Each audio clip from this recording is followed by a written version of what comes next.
right, here we go again. Jake Weldy, Jason Reinders here post-game as we get ready for the second semifinal. 107-71. The Bulldogs are victorious. We advance to the championship game tomorrow. The next game you have Fort Wayne against Cedar Valley. But let's talk a little bit about the game that we just finished up. Dallas just couldn't quite get the shots to fall all game long, and of course the short bench doesn't help either, Jake. No, it doesn't. But it wasn't just so much the short bench. I think it was the size that really made the difference in the end. You saw the Bulldogs able to go with 4 guards and a big, and you haven't really been able to see them do that all year. But Dallas is just probably looks like smaller teams, and they were just kind of outmatched by that size today. You know, and I have to say this, Jake, congratulations. You almost got the score dead on. Again, 107-71 is the final here. Egan advances to tomorrow. They will take on the winner of your Fort Wayne Vision and the Cedar Valley Courtkings. I was almost just as close last week. I said 110. It was 111. You're getting scary close. All right, so let's step into this next game. Cedar Valley coming in at 15-1. They got the at-large bid, and for me, that's an easy pick. 15-1 in the regular season. Of course, Egan beat them last week in the conference championship, and that is why Cedar Valley is the 4th seed at the at-large bid. And then you've got the number 1 overall seed in the Fort Wayne, the hometown Fort Wayne Vision. Mind you, this is their home court. They come in at 12-2, having beat the Chicago Fury last week in the Eastern Finals. Jake, pick one. Who moves on to take on Egan tomorrow afternoon for the championship? I mean, this one was a tough one to take. If I have to pick one of the two, you got to go with the experience of Cedar Valley. They've been in these positions before. You have to go with that experience. Now, given that, I'm not going to take it away from Cedar, the Vision either. But if I have to pick one, it's got to be Cedar Valley. You know, and you really can't go wrong, as I just talked to Coach Awal Brown from the Dallas Kings, and he couldn't come up with one of them. And you see Gary Rima giving Jake a little hard time here. Final words, Jake? Final take on this game as we get ready for our second semifinal? Well, my final thought is simple. It's the Egan Bulldogs played a hell of a game. They are prepared, they are going to be rested, and they'll be ready for tomorrow. Playing the earlier game might have benefit, especially just letting them have that little bit of extra rest. Now, I do happen to know that Cedar Valley got down here earlier than we did, so they've been down here for a little bit. But they're a very dangerous team. We cannot understate that. Mac Johnson's going to be dangerous. Burford's going to be dangerous. But either way, I'm looking for an exciting contest. This is basketball 101. This is basketball at its finest. We want the best games. Absolutely. Jason Reinders, Jake Weldy. We'll be here again for the second semifinal. But for now, Egan Bulldogs 107, Dallas Kings 71, and the Egan Bulldogs will be waiting for tomorrow afternoon as we go for the chip. What's up, everybody, and welcome to the Concordia Theological Seminary College here in Fort Wayne, Indiana, the home of one of our competitors today as we get ready for semifinal number 2 in the NBL 2019 Final Four. This is the 12-2 Eastern Conference champion Fort Wayne Vision taking on the 15-1 at-large bid Cedar Valley Courtkings. My name is Jason Reinders. I am a certified G and a bona fide stud, and you can't teach that. This right here, this is Jacob Weldy, and he's still not 7 feet tall, but you can't teach that. Bada boom, realest team in the room. Jake, how you doing? Oh, you know, we got a chance to watch our Egan Bulldogs win game 1 pretty handily. Now we get a chance to not only see Cedar Valley and call their game for them and help them out, but also to get a first look at this Vision. You mentioned it. We've seen Cedar Valley before 3 times. The Bulldogs were 2-1 against them. By the way, the Bulldogs did advance over the Dallas Kings 107-71. They will take on the winner of this game tomorrow afternoon at 3 p.m. Same place, Concordia Theological College. We have yet to see the Fort Wayne Vision, but as you can see, as you look off to our left here, it is still going to be a lot about size. It's something you and I have talked about upon looking at some of their film, Jake. Well, yeah, absolutely. This is going to be the classic game of size versus speed. Does the speed neutralize or does the size take over? You know, if the game wears on and it's an inside-out game, the size takes over. If it gets into transition, the speed game takes over. Now, something I know about Fort Wayne is because I talked to some people. We have Fort Wayne, who has been in the league. This is their third year. They've not only been to the Final Four both years, but they've been to the championship game both years. So they're looking to come over that hump and repeat into the championship game, but actually win it tomorrow night. Cedar Valley is a two-time champion, and they're looking to get back and get a third ring and maintain themselves as a powerhouse here in the NBL. Well, let's be fair. I think this is the first year the NBL has actually had a Final Four instead of just a straight championship game. I mean, you could almost call then the division kind of like the Buffalo Bills of the NFL. 4 times to the Super Bowl in a row, 4 losses. They don't want that record. Nobody wants that record. Absolutely true. We are pleased to be joined by the president of the NBL, Mr. Michael Wright. Mike, I'm going to hand the mic to you real quick. Give me your thoughts on this game and how you think this one turns out. Hey, this game, you guys definitely vision with size, Courtkings, a little bit of size. They want to bring the speed tonight. You know, the Courtkings used to get out there running. The Vision also get out there and run. So we got 2 balanced teams. The only thing about it, the Vision got the size difference. So the Courtkings are going to have to know how to box out. They want to know where their tall guys at.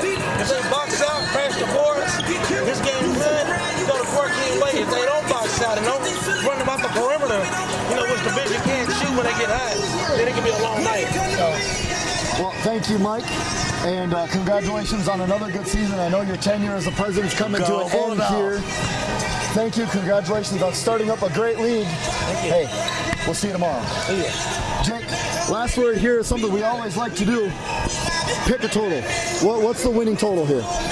I'm going to go way higher. I don't think the Courtkings score 102 points like they did last week, as that was a season low. I'm giving them 125 today. 125, that's a big number there. I'm going to go just a little bit under you. I'm going to say 117. First team to 117 wins this game. It's going to be a knockdown, drag-out battle. We might even get to see some overtime today. Oh, we can only hope. Welcome to basketball. Welcome to championship-style games. These are the games we live for. If you aren't ready for playoff basketball, then you don't love this sport. Jason Reiners, Jake Waldy, we will be here tonight and tomorrow. This is semifinal number 2. Cedar Valley Courtkings taking on the hometown Fort Wayne Vision. Stay tuned. We'll be back with tip-off. Here in the last game of the NBL Final Four Championship Series between the Fort Wayne Vision and the Cedar Valley Courtkings. New reps. Introducing first, the Cedar Valley Courtkings.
and gentlemen. Jason Reiners, Jake Loggy here for semifinal number 2. You just saw the starters for both squads.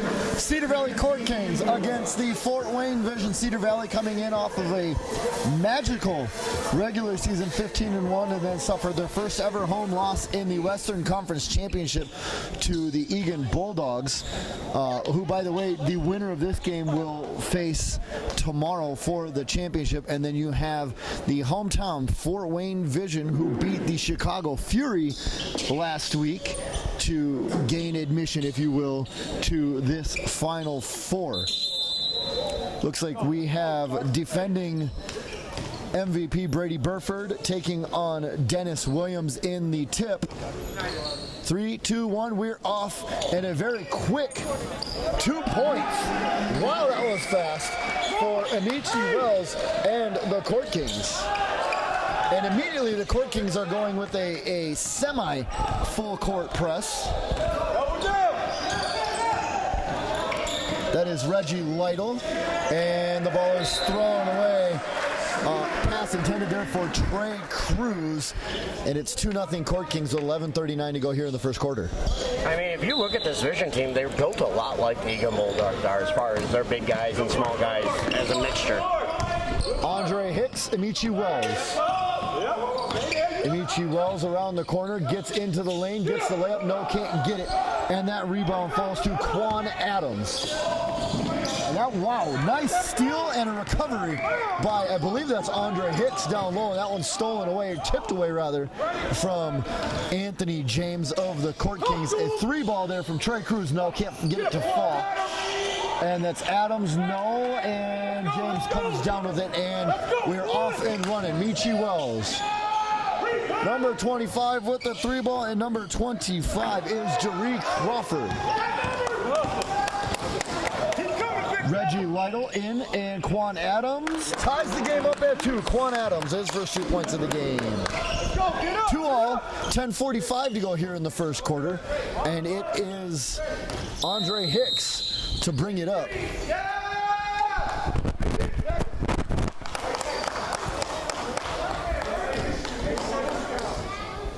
Not sure what they called. I think they called 8 seconds. No, the shot clock never started. Or maybe they did, yeah. Trey Cruz. Quan Adams. Adams hands off, and the 3-ball, no dice for Dwight Richards. Anthony James to run it across the line. Anthony James, Brady Burford. No, can't get it. Jaree Crawford with the rebound. Yes, sir, Jaree Crawford. His first 2 points of the game, and Cedar Valley leads again, this time 4-2. Trey Cruz, one of the best players on the Vision team, throws it away. Pass intended there for Dwight Richards. Next play.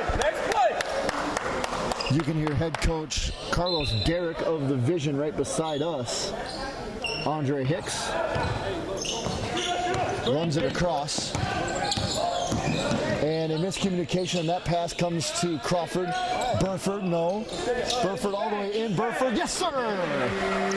Brady Burford, the defending MBL MVP.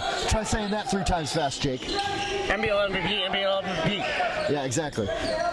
Terry Cruz. We got 15, that's Dennis Williams. Kicks it around. Quan Adams.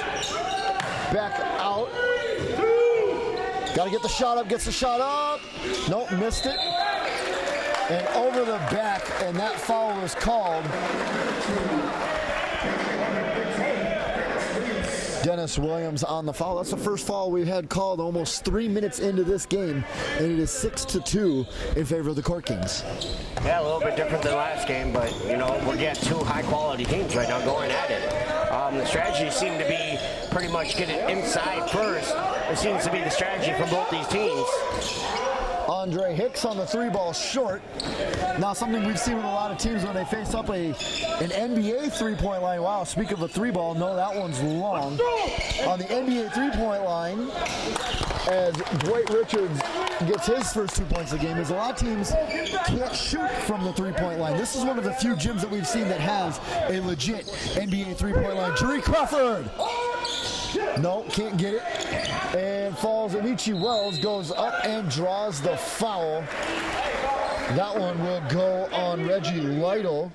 Anyway, on the three-point line, Cedar Valley is one of the few gyms that has an NBA three-point line. As you can see, this is the Fort Wayne gym, division gym, and they have an NBA three-point line. So you would expect both these teams to knock down more threes than, say, the average NBL team that we've seen throughout the rest of the year. Well, we've also seen that the Eagan Bulldogs are very comfortable from that NBA three-point line. A lot of times when they're closer, their strength overtakes the shot, and it's why they're off a lot. But speaking of that, I mean, we talk about this being the Vision's home, but we also got to dictate that the college that this gym is actually for was actually home to the Indiana Pacers farm team, so they're used to having that NBA three-point line there. Burford can't get the shot to fall. It comes down to Fort Wayne. Here's Trey Cruz from the corner. Dwight Evans, no, just long. Rebounded by Anthony James. Anthony James all the way in. Yes, Anthony James gets the bucket.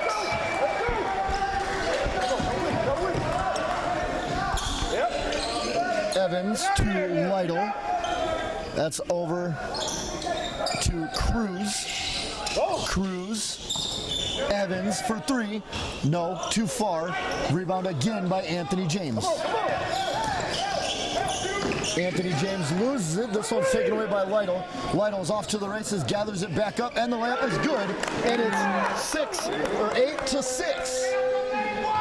Reggie Lytle with his first 2 points of the game. We know that Cedar Valley will go on their runs. We saw them do that against Eagan last week, where they got out to a run here in the first quarter, and then by halftime, Eagan had cut it close. I think that's what the Vision are going to have to do too. Andre Hicks, yes, on a nice cut there. Andre Hicks gets his first bucket of the game, and it's 10 to 6. Cruz steps up, no, can't get the shot to fall as Brady Burford skies for the rebound, kicks it to Andre Hicks, who comes across the line. Hicks all the way in, no, can't get it, and that is rebounded by Antonio Richmond. Back to Cruz. Cruz, yes, Cruz gets the bucket. And it's 10-8. Amici Wells runs right back down the floor. And Amici Wells has 4 points. And we have a very quick timeout. 6:43 here to go in the first quarter. And it's 12-8 in favor of Cedar Valley. I mean, it's only a 4-point game, so there's still a lot of time left on this quarter. Right now, you know, the Vision have to start getting shots to fall. The Courtkings are missing easy layups at the rim, so really this game can go either way right now. So far on the scoring, you've got Dwight Richards, Terry Cruz, Reggie Lytle, and Quan Adams, all having scored so far, each with 2 points. That's all 8 points for them. Meanwhile, for Cedar Valley, you got Andre Hicks, Brady Burford, Anthony James. They all, and Jerry Crawford have 2 each. And Amici Wells leads the scorers so far. He's got 4. Again, so far low scoring. We're just over 5 minutes into this game, and it's only 12-8. Well, I mean, that can change very quickly. We both know that. Timeout is over, and we are just about ready to go. Fort Wayne have broken their huddle, and out comes Cedar Valley breaking their huddle now. 6:43 on the clock in the first quarter. 12-8 again is your score. Jason Reinders, Jake Weldy, 50-1 checked in from the Concordia Theological Seminary College here in Fort Wayne, Indiana, for the NBL Final Four. This is semifinal number 2.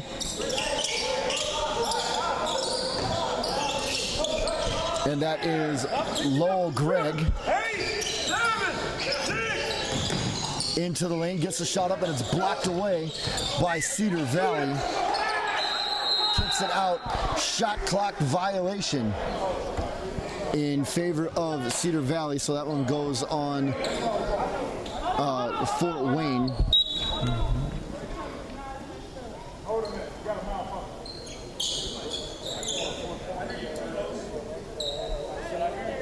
As Coach Mike Molis is talking to one of the refs right in front of us, not quite sure what he's talking about.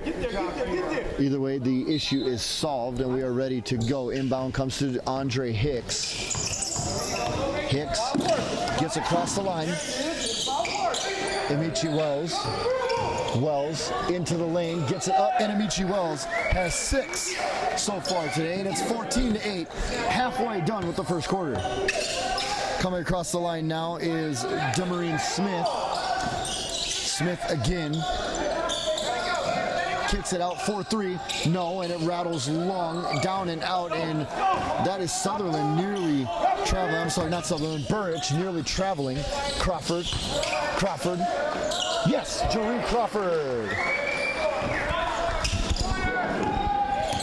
16-8 now. Dwight Richards tried to tie him up. No, can't get it. And Mac Johnson, making his first appearance in this game, brings it across. Mac Johnson, somewhat fresh, having come across back from Spain on a pro contract. Andre Hicks to Burrich, and Burrich gets his first 2 points of the game. And it is 18-8. And I think they're calling a charge there. I think that's what I saw there, Jake. Yeah, right now it's getting to be a runaway freight train here from Cedar Valley. It looks like they're getting everything going right now, real quick, real fast. Well, one thing I learned in talking to Coach Derek from the Vision is they're very resilient, and they, like you mentioned a few minutes ago, can make runs.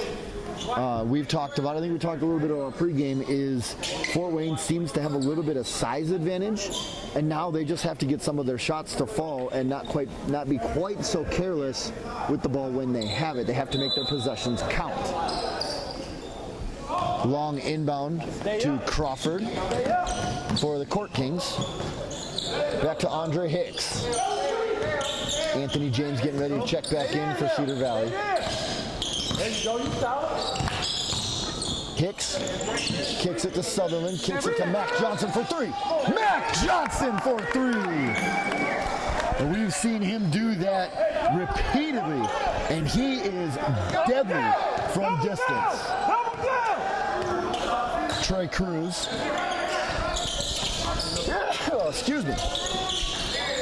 Long 3 ball for Quan Adams. I'm sorry, that's not Quan Adams. That's Reggie Lytle. Mac Johnson with the rebound, gets it all the way up and gets the roll to fall. Mac Johnson has 5, and all of them coming in the last 20 seconds. Reggie Lytle. Stolen by Burrich. And that is Andre Hicks. Andre Hicks with the layup, and we have another timeout. And again, this one charged to Fort Wayne as when it was 10-8, 12-8, 14-8. Now it's 25-8. Jake, talk about a quick run to take out your dagger. I'm not going to say they put the dagger in them because obviously we got way too long to go. But this is a very early dagger. They've unsheathed the dagger, if you will. Well, yeah, they're definitely looking like they want to run away with this game. And right now, being up by 17, they could definitely blow away with this game and easily get to that 125 that I called earlier. If they keep scoring like this game could get even up into the 140s. If they keep up with this thing, but the Vision got to slow this game down. Force Cedar Valley to go ahead and work for their shots. Don't let them just get these easy transition buckets, which is what Cedar Valley likes to do, and that's what Egan took away from them last week. They set up a picket fence and didn't allow Cedar Valley to get across that picket fence. And we've seen it repeatedly with Cedar Valley, and now it's just a matter of can Fort Wayne pull that maneuver off. Well, I think they can. It's just going to be pretty much going ahead and playing their game. They can't get in their heads right now. Vision to bring it across, and that is Demarine Smith. Trey Cruz. Smith from the free throw line, and no, can't quite get that one to fall. A good rebound there by Lowell Griggs. And did they give him the basket? Yes, they gave him the basket and the foul. Lowell Griggs will go to the line to convert a 3-point play.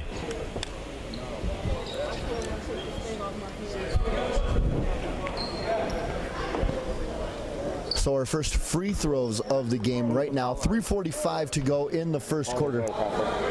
The foul goes on Jaree Crawford.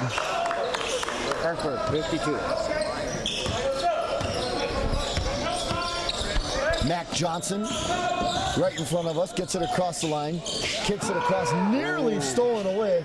That one is tipped away, but Burford is able to collect it. Anthony James with the fake pass, stops in the lane, and gets the bucket to fall. Anthony James. 27-11 now, 3:20 to go.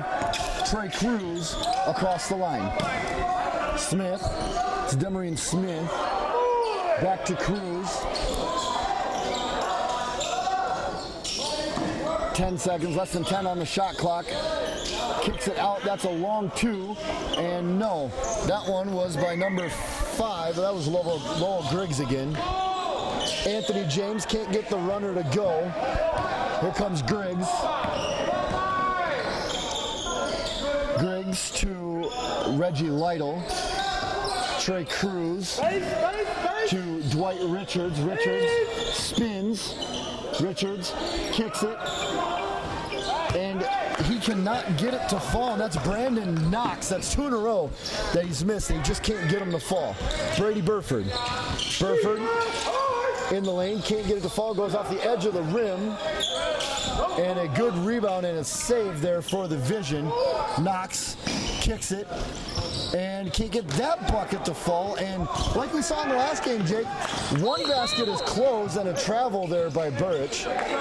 One basket is closed, the other basket is open.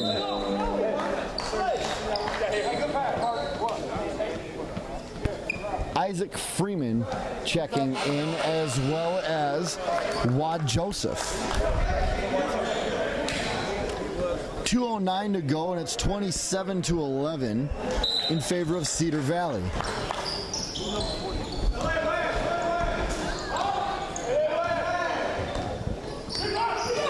Vision across the line.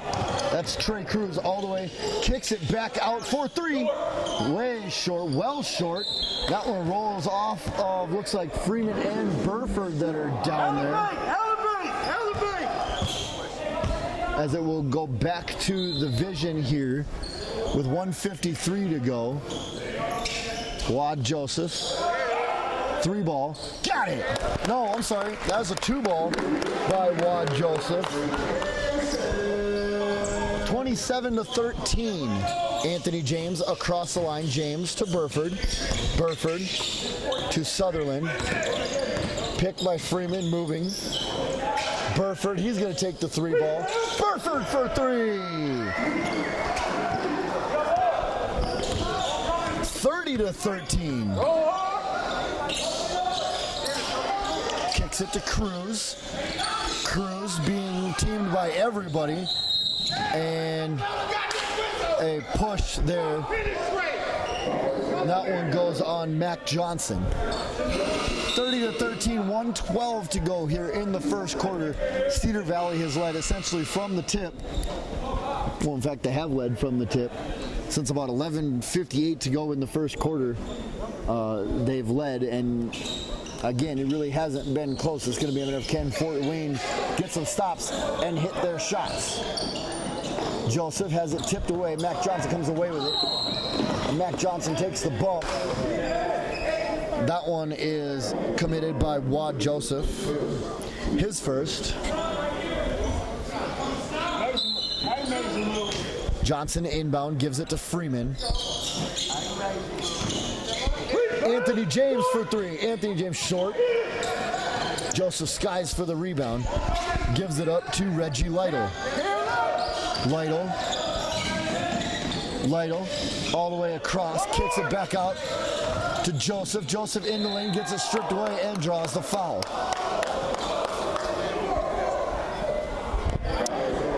And that one goes on Isaac Freeman, his first. Lock these down. Hey, kid, as Wad Joseph will now go to the line with 42 seconds to go here in the first quarter. So we got, what was it, Dennis Williams, Reggie Lytle, Wad Joseph at the line. as he hits the free throw. Looks like Lowell Griggs, and I can't see the number of the other gentleman, and I venture to say it's probably Terry Crews over on the other side of the free throw line, as Wad Joseph goes 2 for 2 from the line today. Under 40 seconds to go, Anthony James, Jordan Kerr, bang, yes sir! And that is Jared Sutherland with his first 2 points of the game. Crews, now double, almost triple teamed. Into the lane by Lowell Griggs, and he can't get it. Anthony James across the line, 15 seconds ago. Shot clock is off as they will take the last shot here of the first quarter. 32-15 is your score in favor of Cedar Valley. Burford gets a shot, bang, and hits the bucket. Brady Burford. The clock should have stopped after the shot. There should still actually be time left on that clock. Well, there should be, but there isn't. It is 34-15 after the first quarter. Jason Ryder's Jake Weldy. We'll be right back. 60. I'm at 52. I'm just going to keep collecting from here. Yep. Build it up. All right, we are back here, ready for the second quarter, and it is 34-15 in favor of Cedar Valley. After one, Jake, what'd you see in that first quarter? You saw Cedar Valley come out and get out to a very, very fast start. Now the question is, can they keep that fast start? Beautiful move there by Reggie Lytle as he hits the little floating hook runner. That's what I'll call it. And it's now a 34-17 game. Tipped away. Michi Wells can't handle it, but it's by Jaree Crawford. Wells gets it back at the free throw line, and the rebound does fall. Lytle gathers it up all the way across, and he will go to the line. A beautiful pass there by Antonio Cannon as Lowell Griggs will go to the line.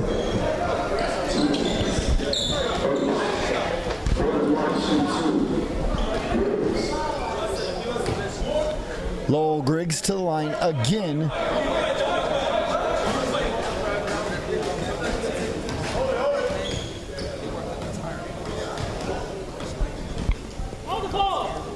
Wad Joseph getting into his position now.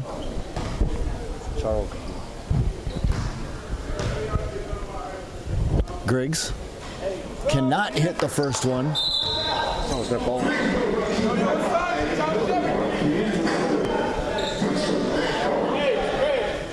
Right now, free throws are going to come in big in this game if they want to get back into this. Absolutely. They need some defensive stops, and they definitely need to hit their shots and get to the line and hit them. And he goes 0 for 2 from the line for Lowell Griggs. Anthony James jogs it across the line in front of us. Cedar Valley going right to left in the second quarter. As they say, Jaree Crawford shuffled his feet. 11:06 to go, and it's a 17-point game.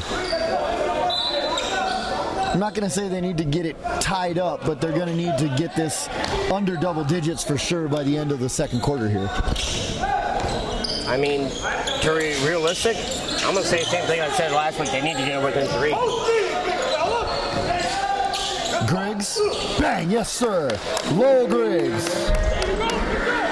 And Griggs has 4. Anthony James runs across the line, slows it down, sort of. Amici Wells, Burrich, James for 3. Got it! Anthony James for 3. And it's 36-19. Joseph. Oh, I'm sorry, that's not Joseph. Wow, stolen away on the block. Anthony James tries to run under it and can't quite handle it. And that is Reggie Lytle who corrals it on the far side. Big 3 ball. Bang! And it's Griggs catching fire now. And it's 37-22. Anthony James stolen away. And Burrich is able to get there first. Amici Wells. Anthony James for 3. Bang! Answers that 3 ball himself, and it's back to an 18-point game.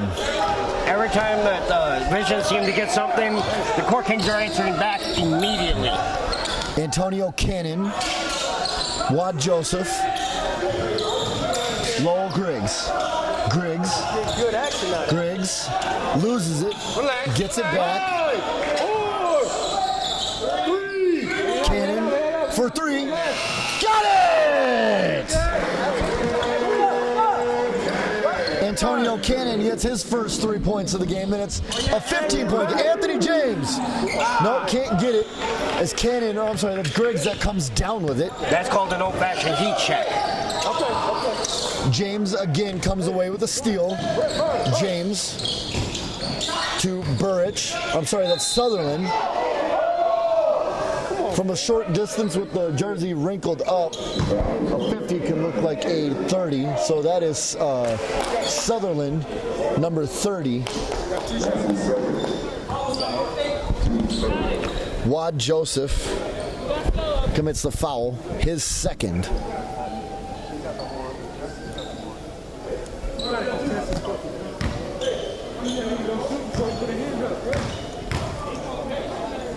Sutherland, yes. Jared Sutherland hits his first free throw of the game, and mass subs coming in.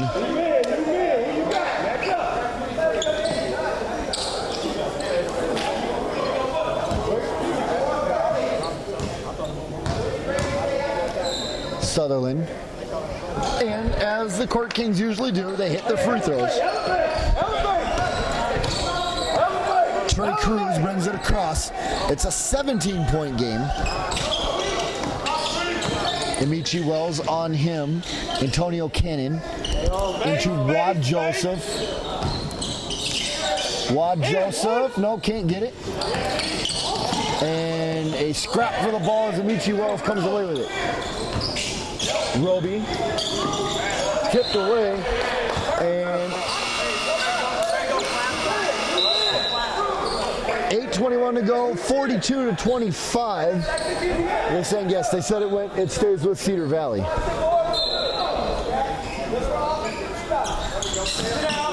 Crawford, Jaree Crawford.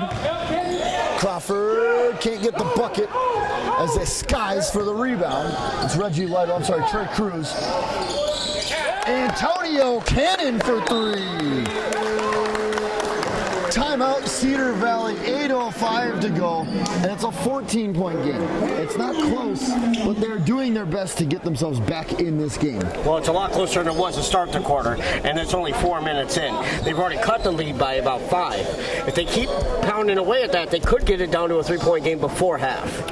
And on that note, we will take a short break, 42-28, 8:05 to go here in the first half.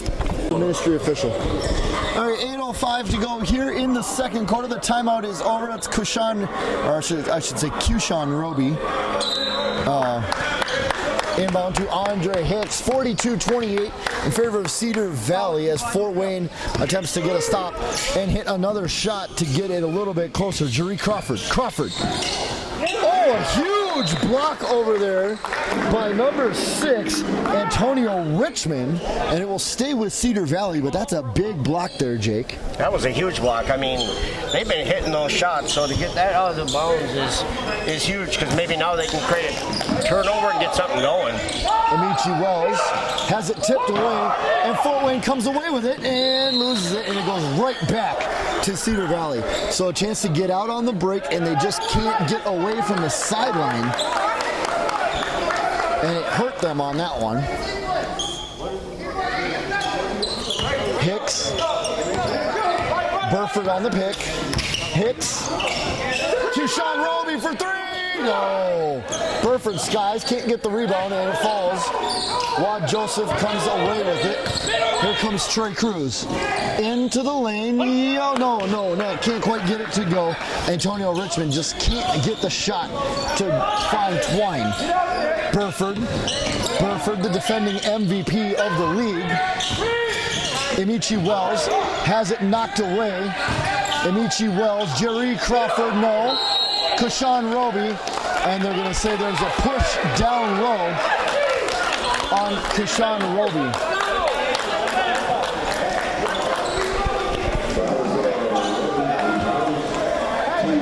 42-28, still the score, 7:11 to go. So we played almost a minute with no scoring. That's not good, but it is good for Fort Wayne as they haven't been gapped a little bit more. But it's bad because they haven't closed it. Wad Joseph makes Crawford miss, kicks it for three. No, just long as Hicks comes down with the rebound. I think he should have taken that shot at the rim. It'd have been a better look. I know they're trying to cut down the lead fast, but you can't always just work on the lead and getting the lead back fast. Into Crawford. Crawford, runner, no, can't get it to fall. And that is Vern Martin. As Amici Walls steps in the passing lane. Blocked away. Good D there by, I believe that is Antonio Richmond down low there. But it will be Court Kings basketball.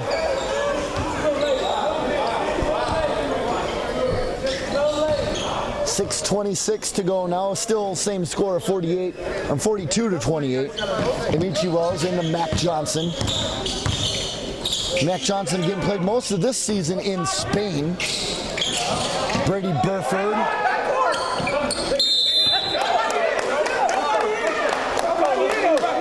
And they're waiting for it. They called the back court.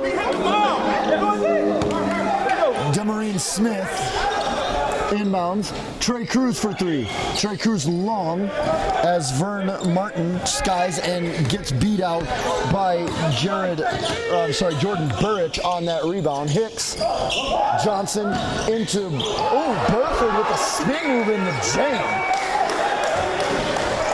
44-28. The scoring pace has slowed a little bit. Cruz kicks it. That's a two ball. No, short.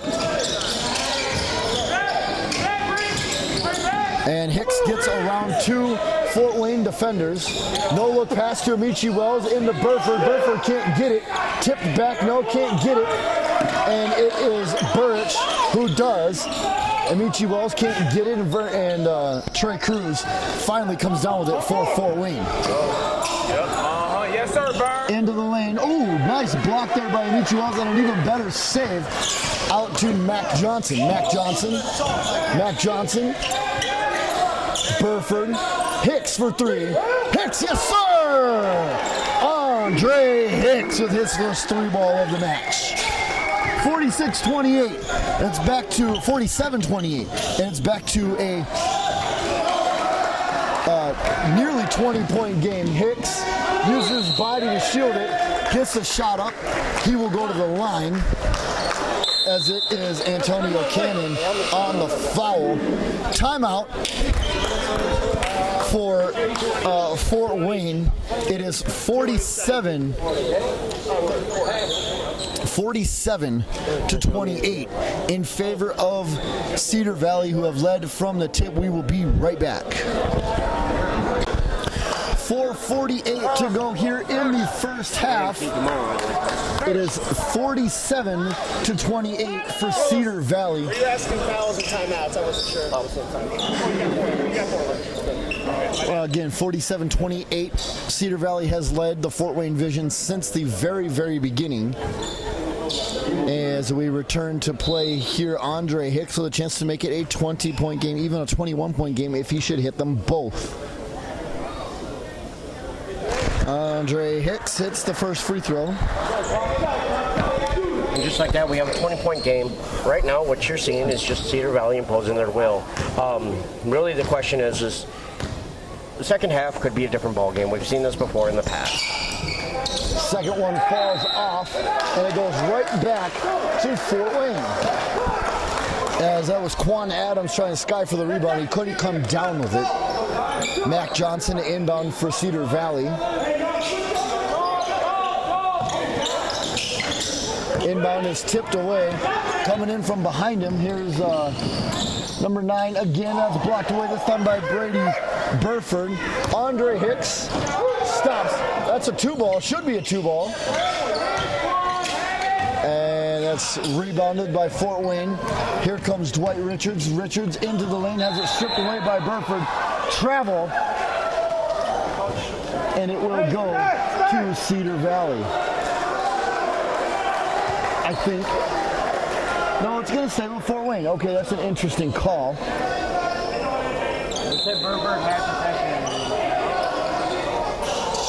Smith into Cruz, up and under. Yes, sir. Terry Cruz. I said Terry. It's Trey. Trey Cruz, 18-point game. They definitely got to find a way to get some stops and get this under 10 in the next 4 minutes. Andre Hicks. Hicks spins, can't get it up. And Quan Adams finally comes away with it. Trey Cruz. All the way to the bucket. That's Antonio Cannon, who's got 8. 48-32, and it's 16 points. Andre Hicks. Mac Johnson, he's going to take that all day. Oh, I was going to say he'll hit it all day too, as a lot of times he will. Mac Johnson, yes, gets the bucket to fall. Mac Johnson, ladies and gentlemen. And it's back to 18, 3.5 to go. Trey Cruz has it tipped away. Quan Adams all the way. And mishandled down there by Demarine Smith. And it's 50-32, 3:16 to go in the second half, or first half, sorry, in the first half, second quarter. Mac Johnson. Brady Burford. Burford for 3. Can't get it to fall. Being hounded over there in the corner by Hicks. Wad Joseph. Back into Joseph. No. I'm sorry, that's Cannon, not Joseph. Anthony James for 3. No, can't get it. Falls to Brady Burford. Kicks to Burrich. Birch to Hicks. 2:38 to go. 50-32 still to score. Hicks. Burford for 3. Burford for 3. It's Brady Burford show, everybody. Fort Wayne just doesn't seem to have the firepower here in the first half as Antonio Cannon brings it across. Well, you could argue that their shots just aren't falling either. I don't know if it's a lack of firepower, but just lack of shots falling. For 3. No, that was long by Dwight Richards. Mac Johnson. Long 3 ball. Oh, nothing but the bottom of the net for Mac Johnson. And that's another timeout for Fort Wayne. 56-32. 1:55 to go. We'll take another break and we'll be right back. All right, back here, under 2 minutes to go here in the first half, and it is 56-32. And Jake, we are witnessing yet another runaway game. Cedar Valley is well known for these style games too, and I'm not sure. I'm honestly not sure if I'm supposed to be surprised here at this point. Well, that's why I said it. If you told me I had to pick one, I was going to take Cedar Valley today. Right now, the Vision are trying to play the Courtkings game, and it's not working out for them. Just like last week, it seemed like Cedar Valley tried to play the Egan's game, and that didn't work out for them. This one kicks out.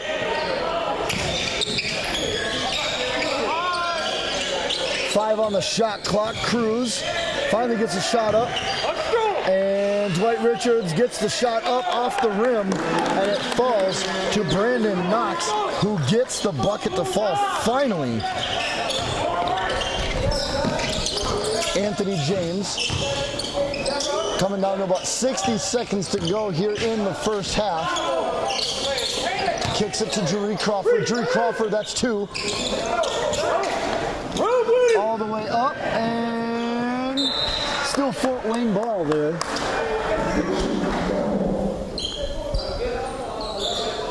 As that is Quan Adams getting ready to inbound for the Vision. 56-34, 1:03 to go here in the first half. Cruz. Lytle recovers all the way to the bucket. No, can't get it to fall. Sutherland with the rebound, gives it to Mac Johnson. Johnson, Sutherland, foot on the line, that's a 2-ball. Quan Adams skies for the rebound, gives it to Lytle, 40 seconds to go in the first half. Back to Cruz. Cruz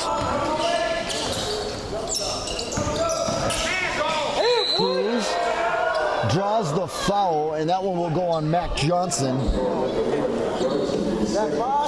That's his second. Team's third in this quarter. I think they said team third.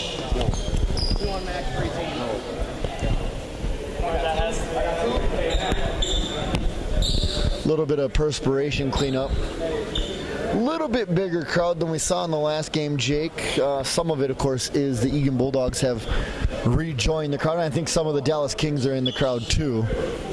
I mean, why not stick around if you can, right? Right. I mean, everybody wants to watch basketball. Trey Cruz hits the shot. His first free throw bucket of the game. 32.6 seconds, 56-35 in the first half. It's been all Cedar Valley all the time. Trey Cruz hits the second one. I think Cedar Valley's going to go 2 for 1 on this possession. They're going to want to try, that's for sure. Anthony James. 26 seconds. Well, never mind. Well, they'll still go 2 for 1. No, they won't. Take solid. Let's go, Sutherland can't get the rebound. Good save there by Andre Hicks. For 3 for Anthony James, no. That one goes. Hard to the right. Hard to the right. Yes, sir. I'm sorry, Dwight Richards gets the bucket. That one's good if it goes, and it falls short. Final score here after the first half is 56 for Cedar Valley, 38 for Fort Wayne. We've got a 15-minute break. Jake and I will be right back. All right, ladies and gentlemen, welcome back to the Concordia Theological Seminary College in Fort Wayne, Indiana. This is the second half. We are ready to go in semifinal number 2. The winner of this game will face the Egan Bulldogs tomorrow afternoon for the championship of the MBL in 2019.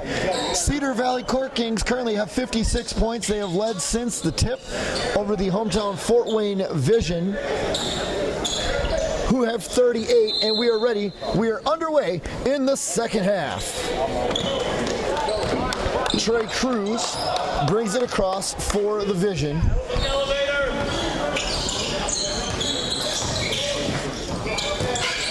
Kicks it out to Richards.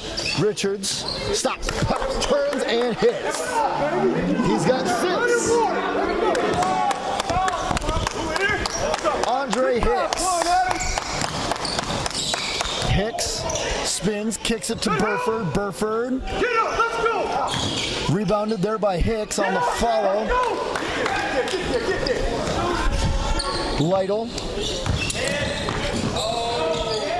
And Cruz can't get the easy layup to fall. Anthony James takes the bump and keeps backing up. Travel by Anthony James and an early turnover. Good job.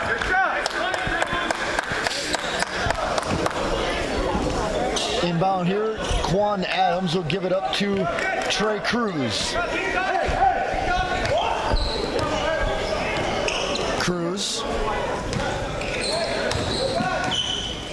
Richards, Cruz, Lytle. Lytle gets around the corner. He hooked him. Jason, what he did there is he swung his arm around and he hooked him to get past him, and that's an offensive foul.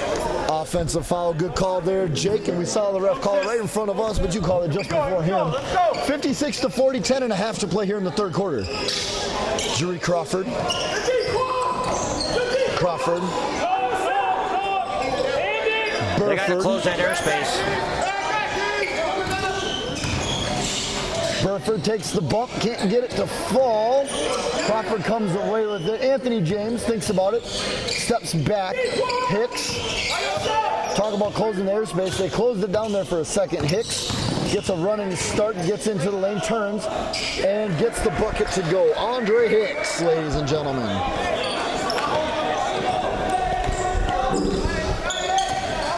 Trey Cruz.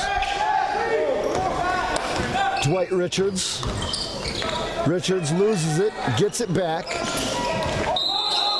And he double dribbled there. Another call you don't see too terribly often. 9:46 to go, 58-40 in favor of Cedar Valley. We've seen it get down to 14. That was about mid-second quarter, and that's as close as as Fort Wayne is able to drain it. Burford into the lane, can't get it to fall. Lytle picks it up. Cruz kicks it to Richards for three. Oh, can't get it to fall. Good rebound. Yes, good. Beautiful save there by Dennis Williams. Williams can't get it to fall and can't get the rebound as Quan Adams reaches around. And that's his first. Number 4. Oh, number 4.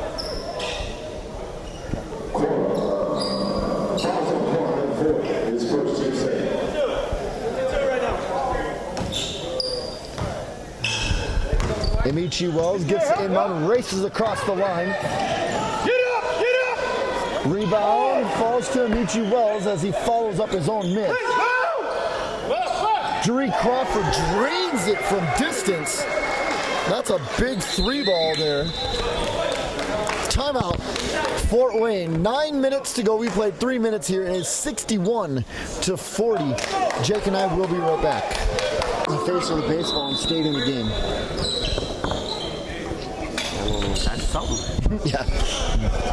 All right, Fort Wayne opts to roll it across the line. Cedar Valley lets them do that. Lytle. Around and around and around we go. Richards to Lytle. Finally stops it. Lytle pops for two and gets the bucket to go. Reggie Lytle. 61-43 now the score. Anthony James. Brady Burford. Crawford. Behind the back. He was out of bounds. His foot was on the blue. Lytle all the way to the bucket, can't get it to fall. Quan Adams with the follow. And it's 61-45. Wow. Andre Hicks gets the bucket, but is called for the charge. That means the bucket won't count.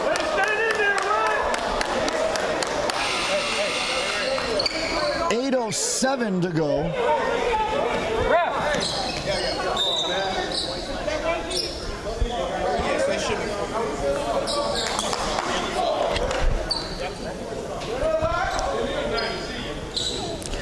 63-44, as the score was wrong originally. 61. Yeah, okay, yeah, that's what I thought. 61. Yes.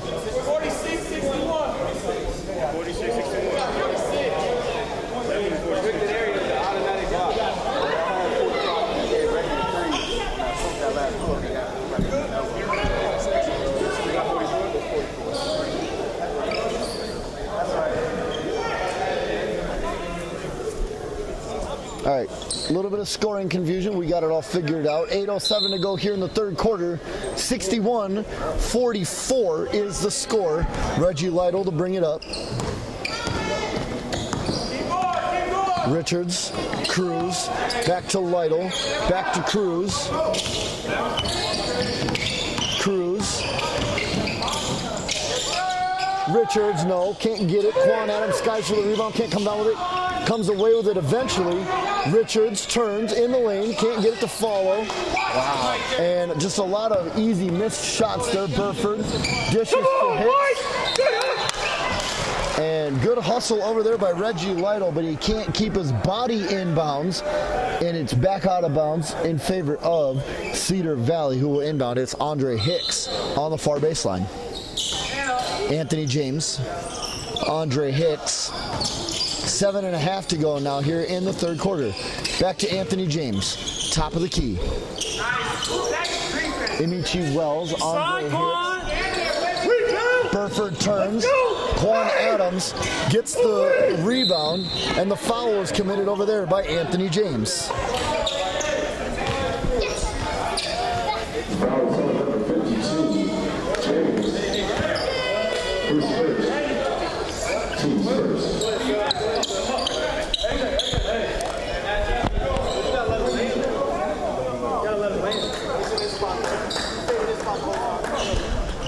Couple of subs coming in for Cedar Valley. Mac Johnson, Jared Sutherland in now.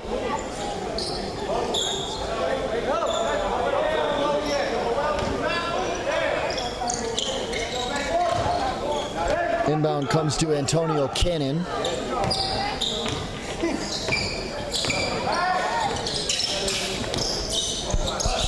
Cruz.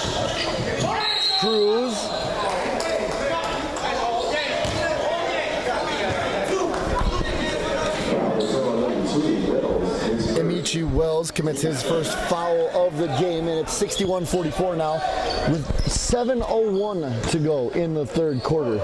Cedar Valley again has led since the beginning of the game.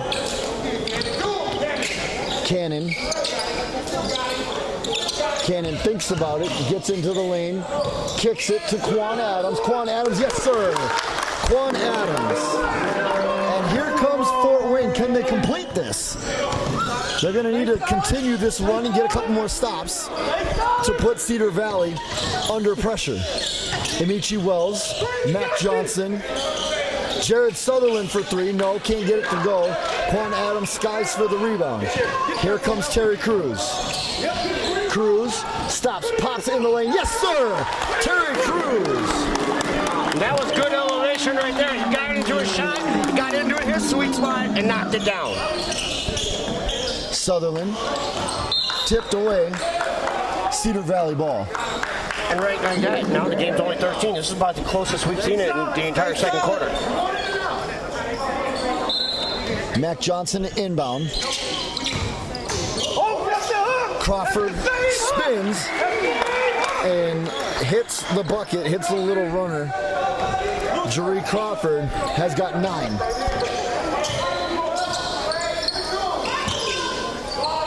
Big shot there, can't get it to fall. Rebound falls to Jeree Crawford. Sutherland. Mac Johnson across, comes around the lane. Drew Crawford into the elbow. Rebound. And can't get it to fall as Antonio Cannon skies for the rebound. And now he'll run across the line. And a good bucket there by Lowell Griggs. 63-50. Coming down to about 5 minutes, just over 5 minutes to go here in the third quarter. Timeout, Cedar Valley. Jake, this is a good run from Fort Wayne. How have they done it? Well, they've done exactly what Egan has done to Cedar Valley, and they've just slowed them down. They made them play a half-court game instead of a transition game. Cedar Valley, if you can slow them down, you can take time to go ahead and have a chance to beat them, really. Because the more time they have to take with the ball, sometimes they get a little impatient. Now, all of that said, can Fort Wayne, they were down, 22 at half, give or take? 21. There's plenty of time, but with slowing the game down, the shot clock and the game clock kind of becomes an enemy, if you will. They're going to have to get a lot of stops in that. Do they have enough in the tank to complete this comeback and upset? I'll say it, they'll upset Cedar Valley. Well, we don't know that yet, but that's why we play the game. There's still 17 minutes left in this game. If they get a 2-for-1 during each minute, they'll come out with a victory. Well, Jason Reinders, Jake Raleigh here. This is game 2 of the Final Four on Saturday. 63-50, 5:14 to go in the third quarter. We will be right back after this timeout. All right, back here after the timeout. Again, the score is 63 for Cedar Valley, 50 for the Fort Wayne Vision. 5:14 to go here in the third quarter.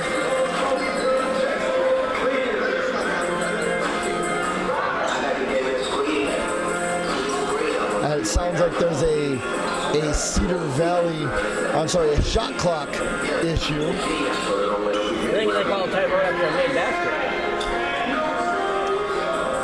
Shot clock set down to 13 seconds. Mac Johnson set to inbound.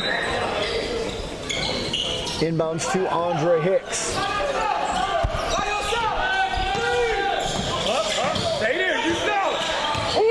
Andre Hicks, Jared Sutherland, and well, they really could have called a shot clock violation. And they're going to call a foul there on Jared Sutherland. 4:57 to go now. Cruz to bring it across the line for the Vision. Griggs, Cannon into the lane, tried to kick it out and kind of got stopped. Hicks gets the easy runner to go, and it's Andre Hicks. Here comes Cruz as they catch Amici Wells reaching in.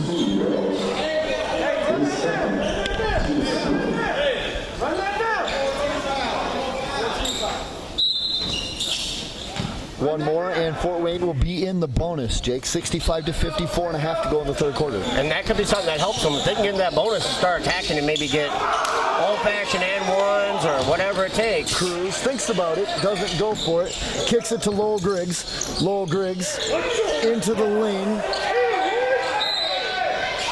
And that is number 6, Antonio Richmond.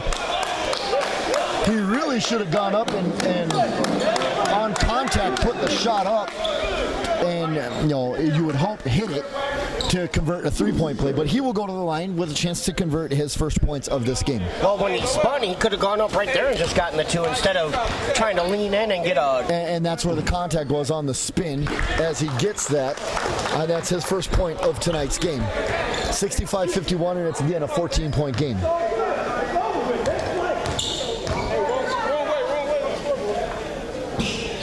Yes, he gets both of them.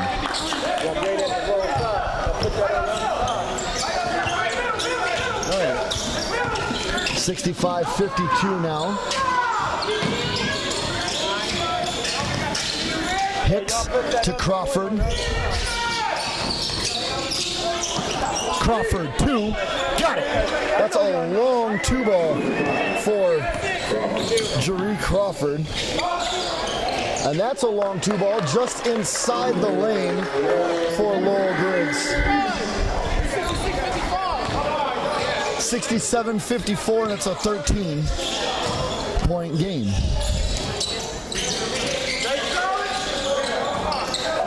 Crawford again, well short, barely grazed the rim.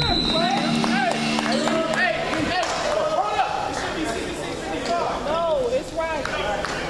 It's right. 67-54. Long inbound.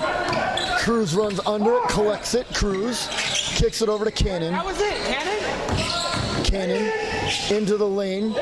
Readjust. That was a good adjustment mid-shot.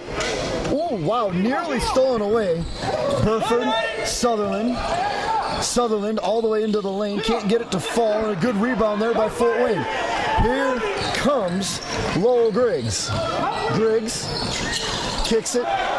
I don't know what he was looking for. Under 3 minutes to go. Mac Johnson, no. Well long.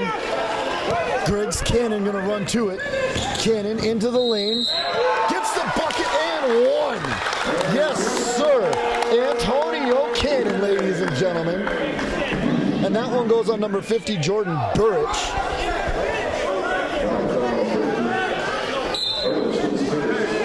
(67-56).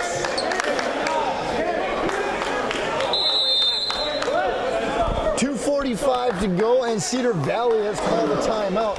Jake, it's an 11-point game. This game has suddenly become a lot closer than we thought it might end up pretty much the entire first half. Well, what you've seen is Cedar Valley get slowed down, and then the pace shift.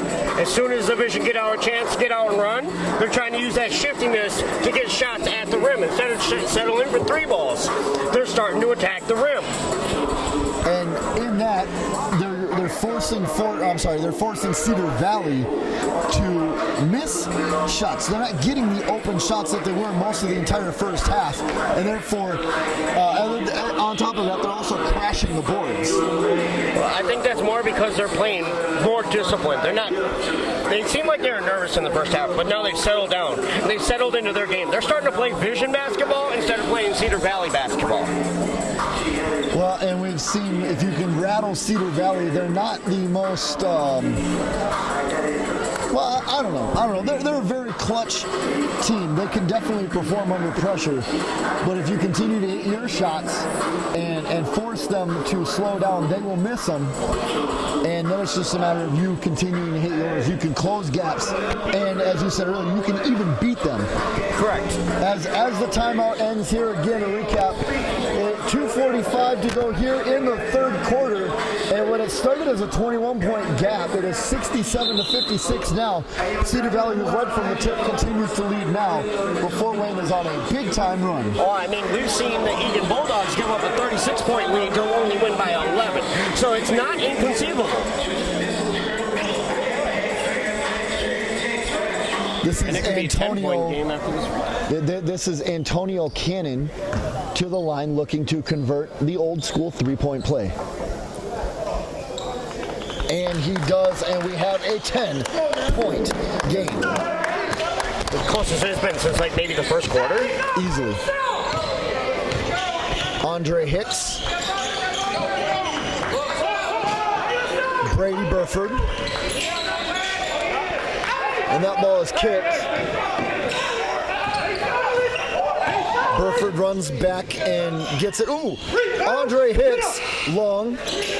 And Sutherland can't quite come, Burge can't quite come down with it.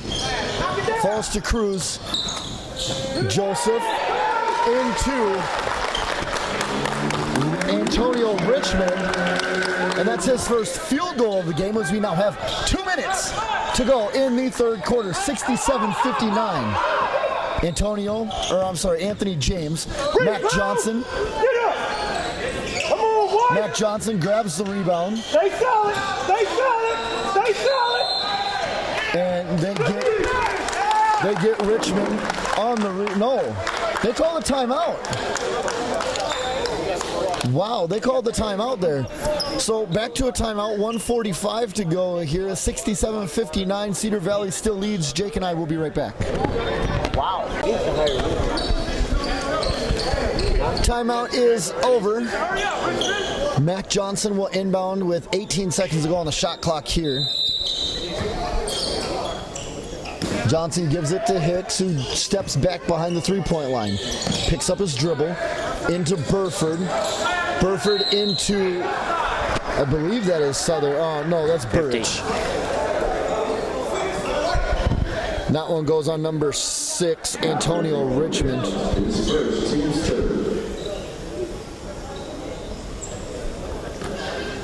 1:36 to go now, as that is Burrich going to the line for Cedar Valley with a chance to make it a 10-point game again. As he misses the first one. And you can kind of hear off to our left, that is the Fort Wayne bench now saying good foul. Jake, in your mind, is there anything really called a good foul at this point of the game? Well, right now, absolutely. If you can force a guy to go 1 or 2, or maybe even 0 or 2 in that case, then yes, it becomes a good foul, because it's like they didn't score at all. That one is 0 for 2 for Burrich from the line. And going back to last week, you see Cedar Valley struggling a little bit from the line now. Right there, Webb. Cannon gets across the line, gets into the lane, nearly traveled.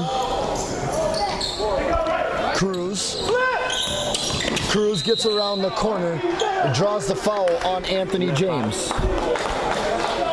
That is Anthony James' second foul. No, I think that's free. As Fort Wayne is now in the bonus, and Cruz will go to the line to shoot 2 for a chance to bring it down to a 6-point game if he hits them both. The third quarter here, 1:20 to go. And that one rolls off the side of the rim.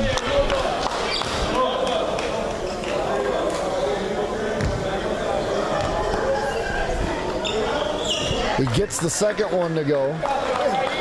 So it's still a 7-point game, 67-60. Much lower scoring pace than it was in the first half, honestly. Absolutely. But I think that pace favors division. Johnson gives it up to Burford. Burford gets into the lane, dishes it, and Mac Johnson retrieves it on the loose ball. Mac Johnson gets in, and it's taken away by Trey Cruz. Cruz races. Cannon into the lane. Ooh, gets the fancy runner. Antonio Cannon. And just like that, we have a ball game, Jason.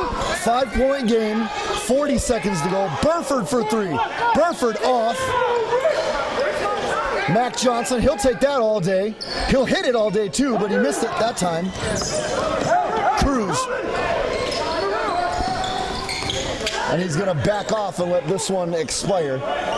15 seconds, so there's about 7 seconds in between the shot and the game clock. Oh, there Cruz. Knock it down. Cruz steps in, almost hit it. Get back. James Hicks thinks about it, gets into the lane. And well, I can't see who that is underneath. That is, I believe that looks like that is Cannon. That is Cannon underneath. Draws the charge. We have 3.9 seconds to go. And, well, this just got very, very interesting. Cruz nearly lost his handle on it. Free ball at the buzzer. Almost called bank. So after three, it is 67-62, and all of a sudden Cedar Valley has a game on their hands, Jake. My big will you, Cedar Valley only scored 9 points in that quarter. I mean, that's a low for them. That's unheard of in any game. I don't think I've ever seen Cedar Valley held to 9 points in a quarter, which is a great testament to the defense of the division right now. This is turning into a heavyweight fight. That's kind of what we expected, what we were hoping for, and what it didn't look like in the first half. Jake and I will be right back with all the fourth quarter action from the Concordia Theological Seminary College. Cedar Valley 67 and Fort Wayne 62. After three, the fourth quarter is next. Stay tuned. All right, welcome back. We are ready for the final 12 minutes, maybe, of this semifinal, or the Final Four, semifinal number 2, here in the Concordia Theological Seminary College in Fort Wayne, Indiana. Cedar Valley, the Courtkings, lead and have led since the beginning. It is now a 5-point game, 67 over the hometown Fort Wayne Vision. And Cedar Valley inbounds. Amici Wells gives it to Anthony James. Wells.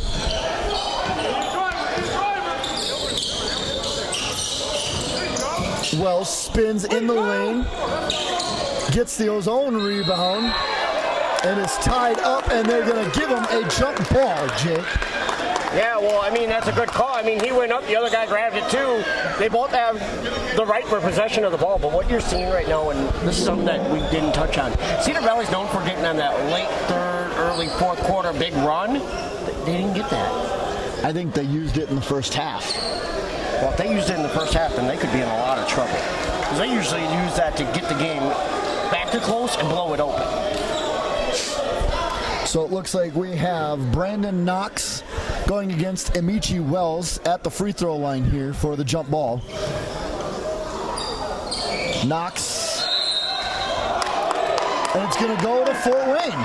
Let's go. There's a lot of ire about this. The refs are going to get together, I think.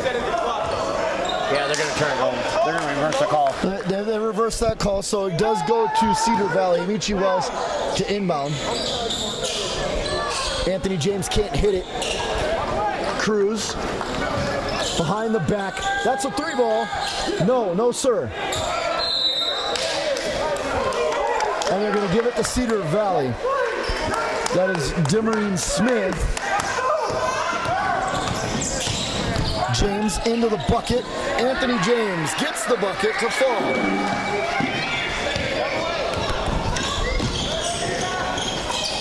Out to the corner, into the lane. And that is Brandon Knox, who got it blocked away and let it go out of bounds.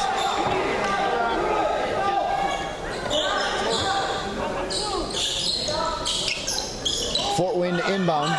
gets it all the way out to Cannon.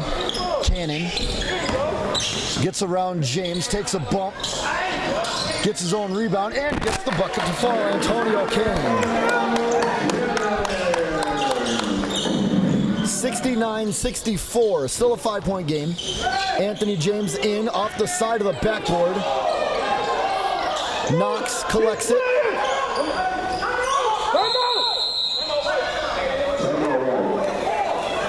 And a good timeout call there by Fort Wayne. Now they only have one left, which, I mean, that could come in handy, but it was a good timeout call because they weren't going to get it across in that 8 seconds. But at the same time, as you're thinking about it, there should probably have been a foul call when Clark got knocked when number 1 got knocked to the floor. That should have been a foul. And then, you know, that could change that. That would save that timeout. 10:44 to go, 69-64. Stay tuned. This game's getting really good and really close. We'll be right back. Timeout's over, 10:44 to go, 69-64. Cedar Valley leads the Fort Wayne Vision, and it's been that way since, I don't know, 2 or 3 seconds in the game from the tip. But Fort Wayne has used a huge run in the entire second half to get this game back to manageable. Trey Cruz, I keep calling him Terry Cruz, knocks with the rebound, and that's a good bucket there by Demarine Smith. Good, next dead ball. Amici Wells, Brady Burford. 3-point game. Burford gets the bank shot to fall.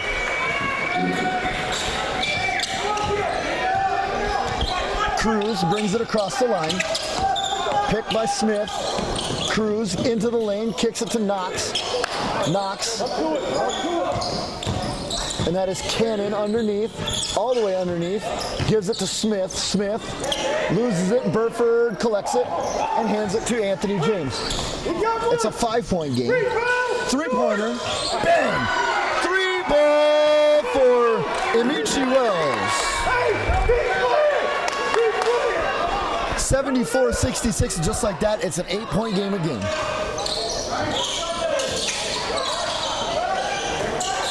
Cruz. That's inbound to Smith. He backs up a little bit, gets it to Cruz, knocks underneath, and draws the foul on Jordan Birch.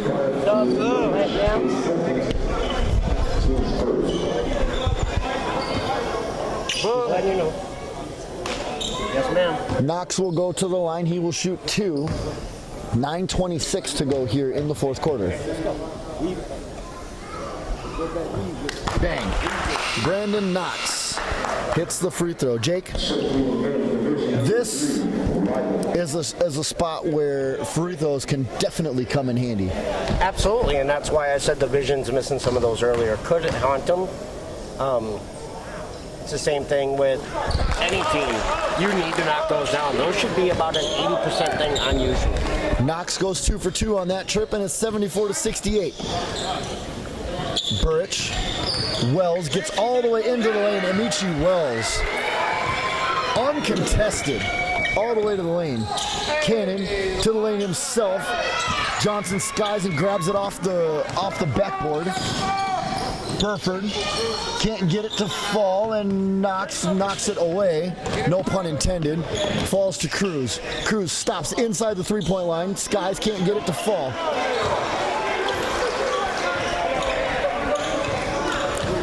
Anthony James to bring it across the line. 8.5 to go. 8:40 to go to be exact. Anthony James, no. Burford, yes. Can't get it to fall. Birch, no. Birch into Wells as he draws the charge. Brandon Knox draws that. I'm sorry, that's not Knox. That is Demarine Smith drawing that charge.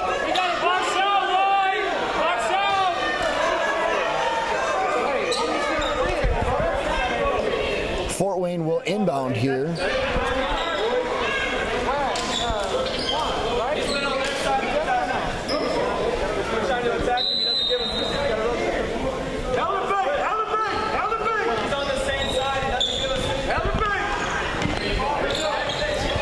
Cruz Cruz brings it across the line. 8.5 to go now, and it's a 8-point game. Into the lane. Yes, oh wow, an interesting little runner there by Reggie Lytle, but he's got 8 points. 76-70, 8:10 to go. And all alone, Burford jams it down. Not with a lot of authority, back to an 8-point game. Lytle. Smith sets the pick, rolls off. Smith into Cruz, and Cruz gets the bucket. Terry, I swear I'm going to do that every time I see him. It's Trey Cruz, not Terry Cruz. Amici Wells gets in, draws the foul. He will go to the line. And that one goes on Reggie Lytle. That'll be his third. Ball's on number 3. Back to a 6-point game. Amici Wells to the line. And as I mentioned when Knox was at the line a minute ago for Fort Wayne, these free throws for Cedar Valley are just as big, if not more important, because they can continue to put pressure on them, and Wells misses the first one. Well, that at worst keeps this, it's still a 2-possession game right now, but he makes one, it's still a 3-possession game. Well, and that's where I was going, is these free throws are arguably more important for Cedar Valley to hit to keep Fort Wayne at bay, if you will. 78-72.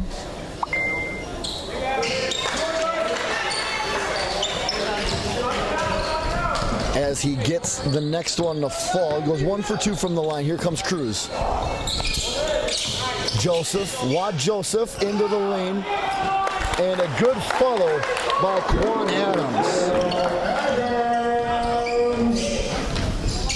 And it's back to a 5-point game. Crawford kicks it. No, can't get it to fall for Anthony James from distance. Quan Adams skies for the rebound. Here comes Trey Cruz. It also seems to be a problem for Cedar Valley. When their 3 points aren't falling, they give up easy transition. Wells races across the line, now slows it down. Lytle draped all over him. Crawford, good block there. And a good hustle play. Quan Adams to the lane. Yes, sir, Quan Adams! And it's a 3-point game, 79-76. Andre Hicks. 3-ball, Anthony James, no. Cruz skies for the rebound. Gets it up to Williams, no. Oh, I'm sorry, that's Richards, not Williams.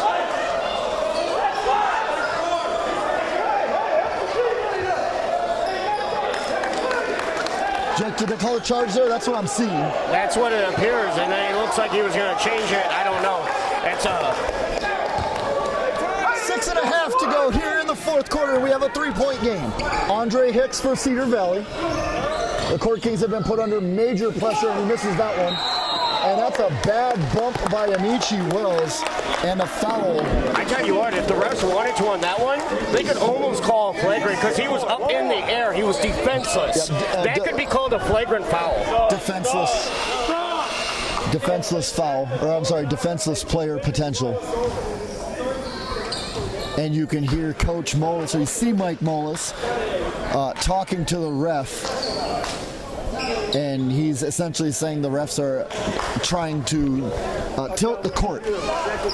Well, what he's asking for is the refs to rotate because that one ref has been on the same side. He said they're saying that ref isn't giving them any calls, which, I mean, we've called enough games to know that you can't let the refs be a part of the game. It's not the refs that are missing the shots that Cedar Valley's missed all second half, essentially. Correct. Inbound to Wad Joseph, and right back to Trey Cruz. Hey, I got his name right. Cruz to Lytle. This is a first for everything. Lytle for 3. Just off to the left of the rim, poked away, and Lytle comes down with it. Lytle kicks it. Cruz thinks about it. This time kicks it to the near side. Lytle signals for Cannon. Cannon gets the ball on the pass. Cannon for 3. Cannon long. Rebound. And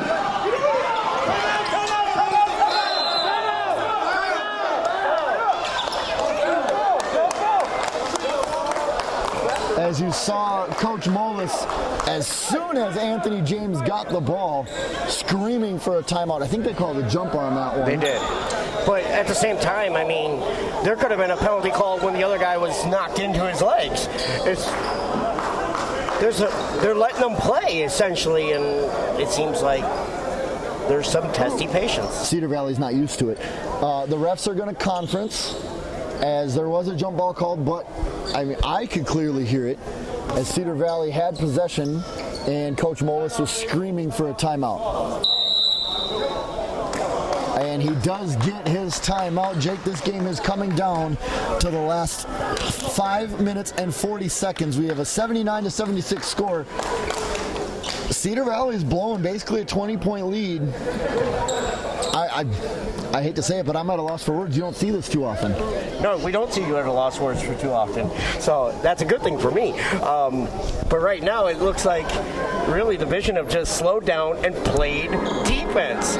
You know, it's just great basketball. This is why I love this game.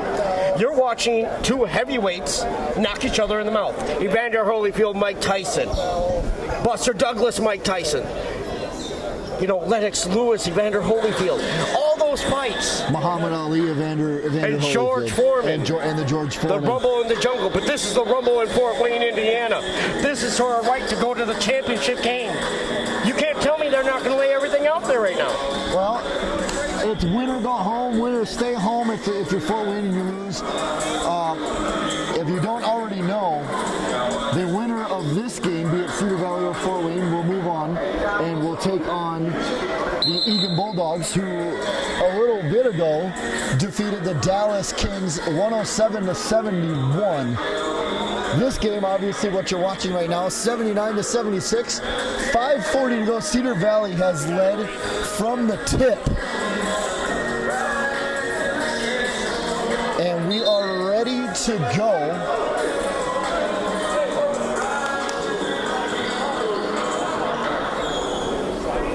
Jake, this has been a huge comeback for Fort Wayne.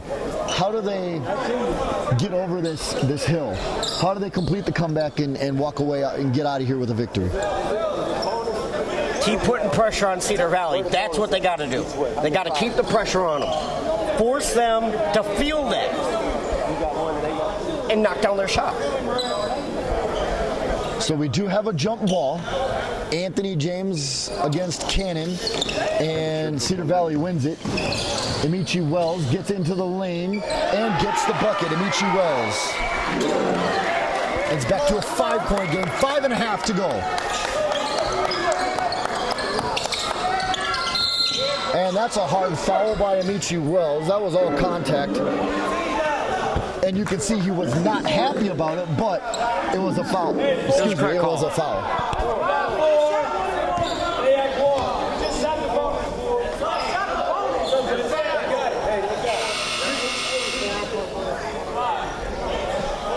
Brady Burford checks in, and Amici Wells checks out. Just shoot any bonus. Right. Yeah. That should be 5. Right. How about? Okay. Yeah, that's all.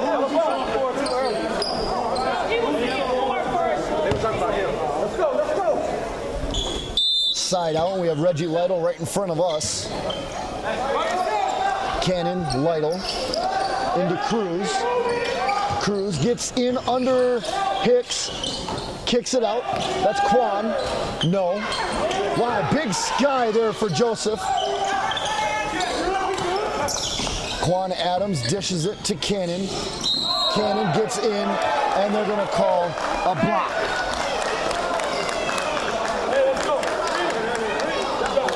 Jerry Crawford called on the block. That should be his second. It's 81-76, 5:04 to go.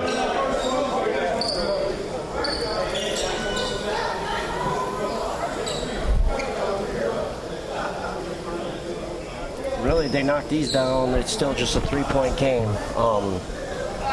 5 minutes left, 3 points. That's eternity. It really is. And I got to steal a phrase, though, from our security guy, Jesse. He said the reason why we beat Cedar Valley last week is because we played professional team basketball. That's what Division have to do right now.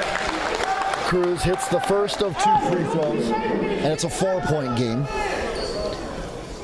I think the big question now is, as it's a close game, as they've made this 20-point comeback, as it goes 2 for 2 from the line, do they have enough in the tank to get over the hump, if you will? 81-78, 5 minutes to go. I'll tell you what, a second wind is a wonderful thing. Hicks. Get there! Hicks spins, kicks it, nearly taken away. Crawford has it knocked away, and it is still. It is Fort Wayne ball. I originally thought he pointed to the right, which is Cedar Valley ball, but it is Fort Wayne ball. So the Vision now have a chance to tie this game since it was. Well, did they tie it at 2? I think they tied it at 2. No, I think it was 4-2 before they scored their first points. The last time this game was tied was right when it began at 0-0.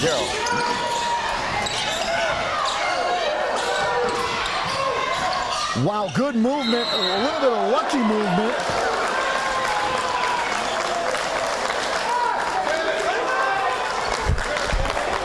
And they're going to call that one on Jerry Crawford, as Quan Adams will now go to the line with a chance to get this to a 1-point game, Jake. Yeah. This is getting really close and really hairy really quick. It was raining outside. 4:22 to go. Pouring outside. Raining. Adams, bang, nothing but the bottom of the net. No questions on that one. But on a side note, you know, when Cedar Valley gets the ball back, they score a 3. That makes it back to a 2-possession game. Bang! That one barely tickled the net, as Quan Adams as well goes 2 for 2, and it's 81-80. We have not seen a game this close since it was tied at 0. Hicks kicks it to Johnson. Johnson gets into the lane, stops, and can't get it. Burford comes down with it. Crawford thinks about it, decides to get into the lane, kicks it to Burford. Burford. Get up! Come on! James. And another tip. Fort Wayne has a chance to take their first lead of the game. Bang! Fort Wayne leads!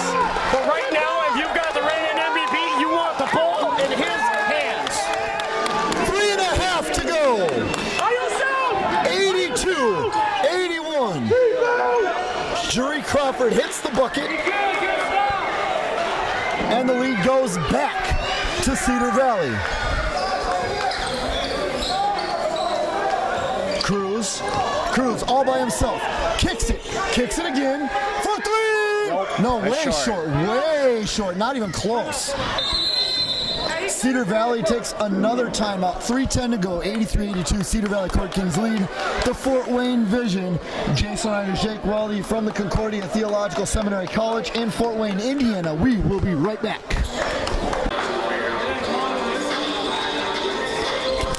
All right, back here after the timeout, Matt Johnson to inbound. It looks like going to be right in front of us. Let's go. Gets it to Jerry Crawford. Crawford. Burford. Stops, pops, got it. And that's why he's the MVP. The defending MVP hits a big shot and it's back to a 3-point game. Trey Cruz into Joseph. 2 ball. No, short. That was Antonio Cannon on that attempt.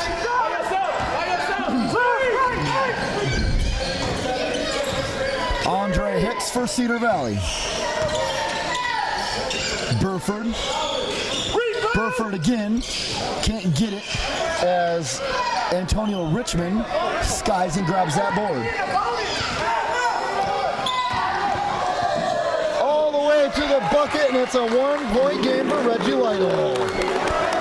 85-84, 120 seconds left in regulation.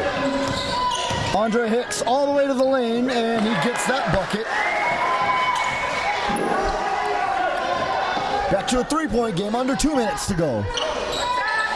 Now Trey they need to get a basket and get a stop, is what they need. Trey Cruz. Oh, huge crossover, kicks it. And the runner goes for Reggie Lytle, and he is pumped up. 90 seconds to go, 87-86. And they're going to say his foot stepped out of bounds. 1:26 to go. Fort Wayne with another chance to retake the lead. You think they're feeling the pressure yet, Jason? Oh, I think they felt it since But who halftime. feels it more is a better question. You know, I have to go with Fort Wayne. This is their house. And here's why I go with Cedar Valley, because all the expectations are on them to win this game. That's a good point. When you have a 20-point lead, you shouldn't blow it. Lytle. Cruz. 1:15 to go, 12 seconds on the shot clock. Cruz kicks it to Joseph. No. Skies for the rebound, and Mac Johnson comes down with it. Cannon. Bank is open!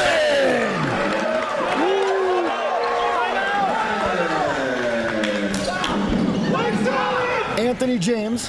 Burford. No. Big rebound there. Oh, wow. He got away with that one. And Andre Hicks. Mac Johnson. Mac Johnson with the bucket to get the lead back. That clock is 30 seconds to go. Under 30 seconds. 89, 88.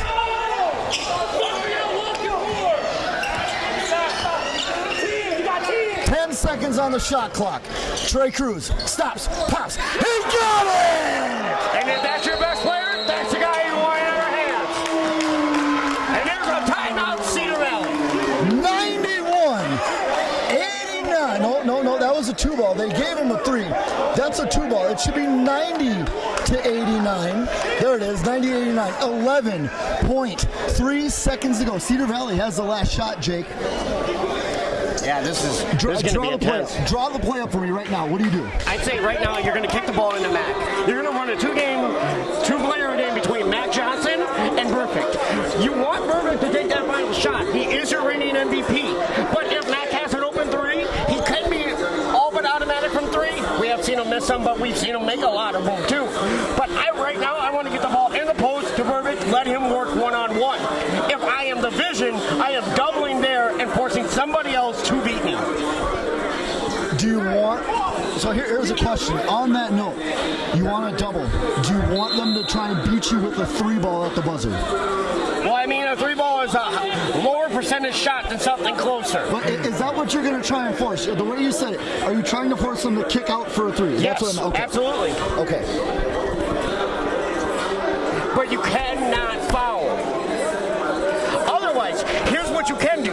You can put somebody to the line, and then you get the last shot. That is an opportunity, too.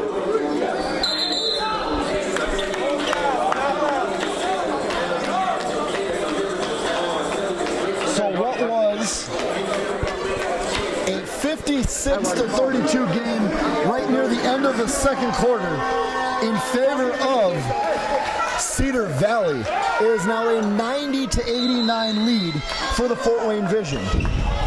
Mac Johnson inbound. Barely gets it in. There's Burford. 9 seconds. 8, 7. Tipped away. Mac Johnson comes away with it. He's out of bounds! He's out of bounds! That might just do it. But what did I tell you? They're going to try to get into Burford and let him work. And then they got to get it back to Mac. Mac Johnson slipped on the far sideline. 90-89 is your score. 5.2 seconds to go. Cedar Valley has no fouls to give. So you know they're going to foul right away.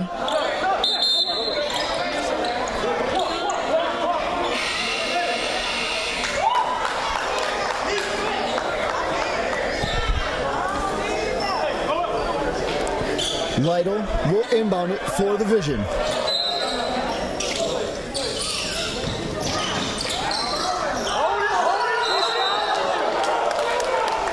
And I don't know if he went for a tie-up, but they didn't call a foul. No, they were absolutely just trying to foul him, send him to the line. Because right now, 1 point in, even 2 free throws, still a 1 possession game, 1 3-point. They have 1 timeout left in the books. They'll get the side out.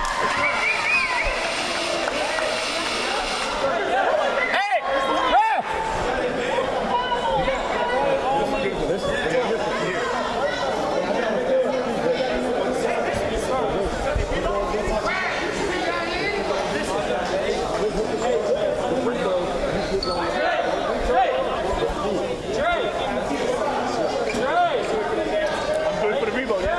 So there you heard, or you saw Coach Mullis talking to the ref. He's saying a make or miss. So on the second shot, if they miss and they come down, and Cedar Valley comes down with it, he wants a timeout, no questions asked. Correct. He wants to advance the ball to half court. Because 1.8 seconds is a chance to get a good look. If it was less than that, then there wouldn't be. But 1.8 seconds in a basketball game is eternity. That you can get. You can get lucky and get 2 possessions in a 1.8 seconds with the correct foul calls. This is a big shot right here. This is Reggie Lytle. He hits the first one. Here's this. If he hits the second one, it forces Cedar Valley to shoot a 3. And they have to make it to force overtime.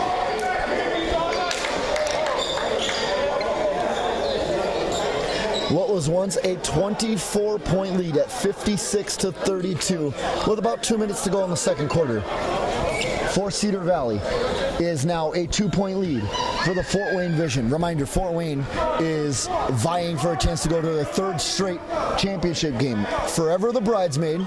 Bang, who gets it? I want to bring up something I said last week. How do you beat a bully? You knock them in the mouth. How have the Vision gotten back in this game? They knocked Cedar Valley in the mouth.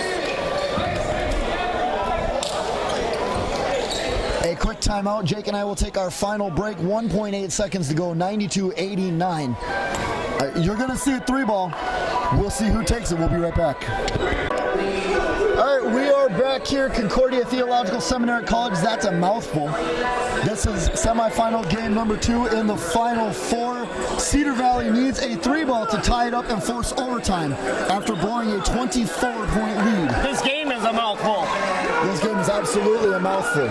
They put the big man, Dennis Williams, in. Amici Wells. Hicks can't get the shot out.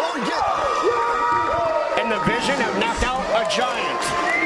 And the Vision have upset Cedar Valley 92-89. Lowest scoring game I think we've ever seen.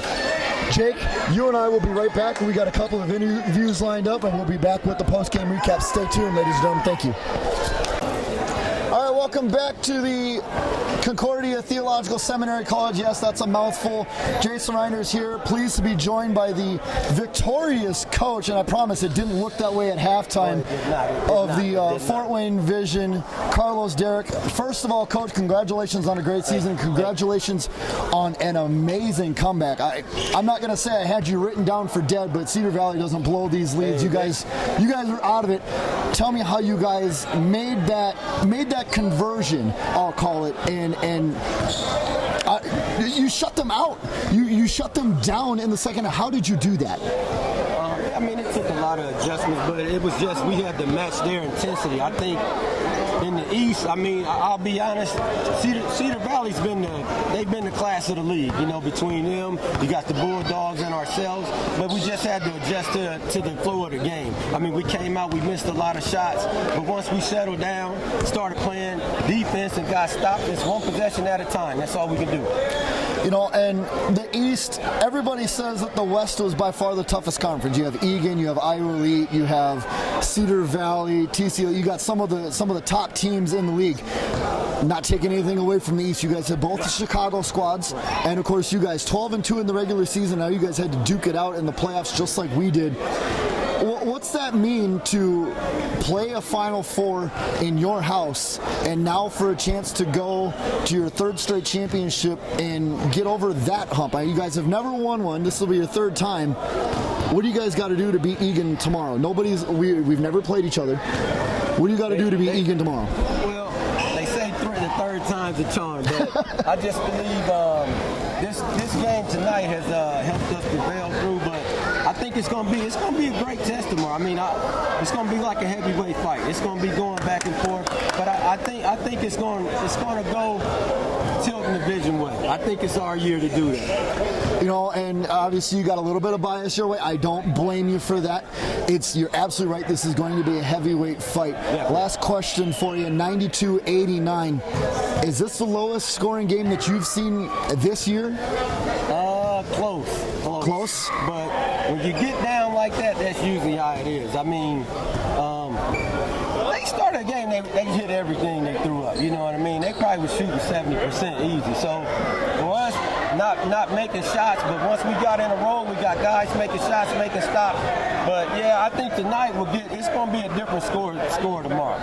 All right, well, once again, Coach, thank you for joining me. Thank you for your time. Congratulations on a great season, a monumental comeback win. Good luck tomorrow, and we will see you then. Thank you. God bless you. Jake Weldy will be right back with our player of the game for Fort Wayne. Stay tuned. Jacob Weldy back here in Fort Wayne. Antonio Cannon, player of the game, 19 points. How good does it feel to knock out a giant? It feels good. We knew coming into this game it would be our battle test, and we preached all game effort and defense, and that was got us back in the game today. So you guys went in at a halftime down 21. What did it take in that second half, being down as much as by 24, to get back in this game? A lot of effort on the defensive end. We told ourselves if we come out with a lot of energy and defense, we can chip back at that lead, and that's what happened in the second half. Okay, I've preached this against Cedar Valley. I preached this last week when Egan beat them in their house. The only way to beat a bully is to knock them in the mouth. Would you agree with that statement? Yeah, well, they came out and they did exactly what they did to us in the first half, and they knocked us in the mouth, and we was able to withstand their punches and get back in the game. So tomorrow you guys face the Egan Bulldogs. What's it going to take to beat the Egan Bulldogs? Team. It's going to take a team. Not an individual can win the championship. It takes all 15 of us. Are you guys ready for this? I mean, you guys have been to the title game 3 years. How much pressure is it on you in 3 years being to that title game and losing 2 of them to finally win one? It's a lot of pressure, even though this is our 3rd time coming. It takes a lot to win the championship, and it takes a team effort. Well, I want to wish you luck tomorrow. It's going to be a great game. I'm expecting a heavyweight fight, Evander Holyfield, Mike Tyson-esque. I want to see this. I mean, both teams are built really similar. This should be a great battle. Would you agree? Yes, I agree. It's going to be a good game. I'm going to let you go enjoy the rest of your night, get some rest, shower up, get ready for tomorrow. We'll see you tomorrow. Thank you. Thank you. Thanks. Jason Reinders back here with Jake Weldy. The second semifinal game, 92-89. The Fort Wayne Vision were able to pull off a comeback for the ages over the Cedar Valley Courtkings. Jake, how did it happen? I mean, down as much as 24. It happened simply because of defensive effort.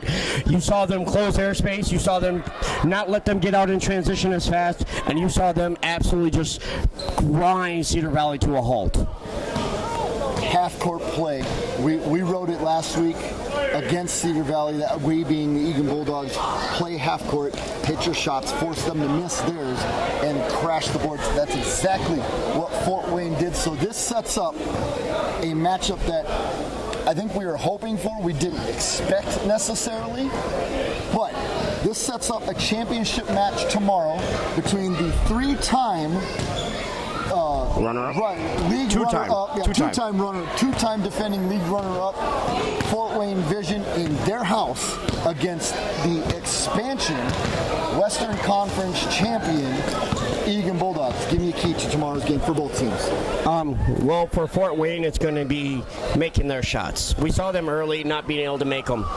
And if they don't make them against Egan, Egan isn't that team that's just going to sit there and rely on the 3-ball all the time. They can pound it inside. These teams are built eerily similar. But for Egan, it's going to be all about team ball. Same thing that Antonio said in their game. It's going to be all about team ball. What team plays better together? I think that there's going to be some highlights tomorrow. I think there's going to be some ups and some downs. but I expect Egan to come out with their best, and I expect the Vision to come out with their best. The Vision have a lot taken out of them in this game, though. And that's where I was going to go. Did this game potentially take too much out of the Vision to, I'm not going to say make it close, but to come away with the title tomorrow? I think it's going to depend on that first half. If Egan gets out to a big lead, the Vision know they can come back from a big lead, but do they have it in the tank? Exactly my point. I don't know. This is the first time we've seen them all year, but this Vision team is big. They can move. And they can shoot. But they're hesitant. Yeah. That's the key, is they can't be hesitant. There was a lot of times they passed up on open shots to try to get in that lane, and Egan's not going to allow them to get in that lane. They're going to have to try to take those shots. And if they're not falling, watch out. Well, that'll do it for us here. Again, Jason Reinders, Jake Welding. We will be back tomorrow for the league championship. Egan Bulldogs, the 2 seed, going up against the number 1 seed, the home team, the Fort Wayne Vision. That game is at 3 o'clock. Same place. That is the Concordia Theological Seminary College. We will see you here tomorrow. We out.